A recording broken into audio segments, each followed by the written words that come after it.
আসসালামু আলাইকুম। নিশ্চয়ই সবাই ভালো আছেন। আলহামদুলিল্লাহ আমিও ভালো আছি। আজকে আমি আপনাদের সাথে শেয়ার করব বিশ্বের সেরা ধনী ব্যক্তির কয়েকটি মূল মন্ত্র। অর্থাৎ সবাই কিন্তু ধনী হতে চায়। এই ধনী হওয়ারও কতগুলো মূল মন্ত্র আছে। এই মূল মন্ত্রগুলো কাজে লাগালে আপনিও ধনী হতে পারেন, আপনিও ধনী ব্যক্তিদের কাতারে আসতে পারেন।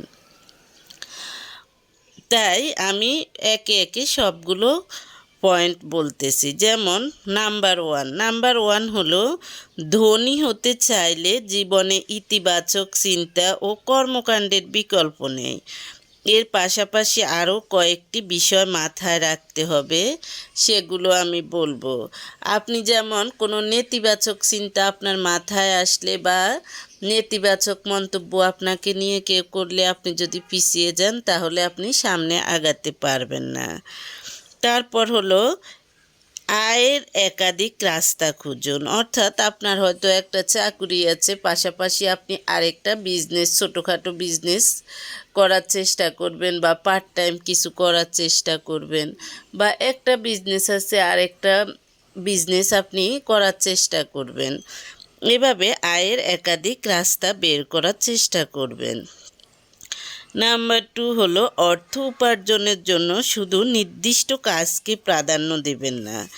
অর্থাৎ আপনি দেখা যায় যে এই একটি কাজ করতেছেন, অন্য আরেকটা কাজে যদি আপনার দক্ষতা থাকে, সেই কাজটাকেও আপনি আপনার আয়ের উৎস হিসেবে বেছে নিতে পারেন।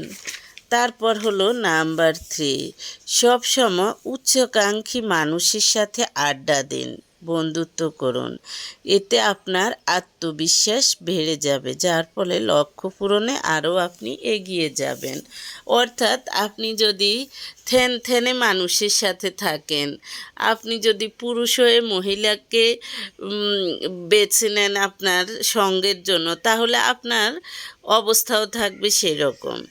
তাই আপনি এমন মানুষের সাথে মিশবেন যাদের উচ্চাকাঙ্ক্ষা থাকে। দেখা যায় যে তাদের সাথে যখন আপনি সঙ্গ দিবেন, তাদের সাথে গল্প করবেন, আপনিও তেমন হয়ে যাবেন। আপনিও একসময় চেষ্টা করবেন উপরে ওঠার জন্য এবং লক্ষ্য পূরণে আপনিও সফল হবেন। তারপর হলো নাম্বার 3, বড় বড় বিষয় নিয়ে চিন্তা করুন, ছোটোখাটো বিষয় নিয়ে চিন্তা করবেন না। তারপর নাম্বার 4 হলো, বিভিন্ন কাজে অর্থ বিনিয়োগ করার মাধ্যমে আপনি ভবিষ্যতে অর্থ সঞ্চয় করতে পারবেন। অর্থাৎ আপনি হয়তো ভাবছেন যে ব্যাংকে সঞ্চয় রাখলে আপনার এটা সঞ্চয় না। আপনি যখন বিভিন্ন কাজে বিনিয়োগ করবেন, অর্থাৎ ইনভেস্ট করবেন, হয়তোবা এখানে কিছু ইনভেস্ট করে একটা বিজনেস করলেন, ওখানে আরেকটা কিছু ইনভেস্ট করে আরেকটা বিজনেস করলেন, এগুলো আপনার সঞ্চয়। মনে রাখবেন, আপনি হয়তো ভাবছেন হ্যাঁ আমি এটা করলে যদি আমার লস হয়ে যায়, ঝুঁকি নিতেই হবে। যখন আপনি ঝুঁকি নেওয়ার ক্ষমতা থাকবে, তখনই আপনি সফলতা পাবেন। তবে সাফল্য পেতে হলে তো ঝুঁকি একটু নিতেই হবে। তারপর হলো মিতব্যয়। আপনি অর্থ সঞ্চয়ের একমাত্র উপায় হলো মিতব্যয়িতা। আপনি বুঝে শুনে অর্থ খরচ করবেন। তারপর হলো নাম্বার 7, প্রতিদিন ভোর থেকে কাজ শুরু করবেন। নাম্বার 8, আরাম আয়েশ ত্যাগ করুন, কারণ অলস মানুষ কখনো সফল হতে পারে না। নাম্বার 9, ঋণ পরিশোধ করবেন। মনে রাখবেন, সুষ্ঠু জীবনযাত্রার মাধ্যমে আপনি যেমন শরীরকে সুস্থ রাখতে পারবেন, ঠিক তেমনি মনকেও লক্ষ্য পূরণে কাজ করার জন্য উৎসাহী করতে পারবেন।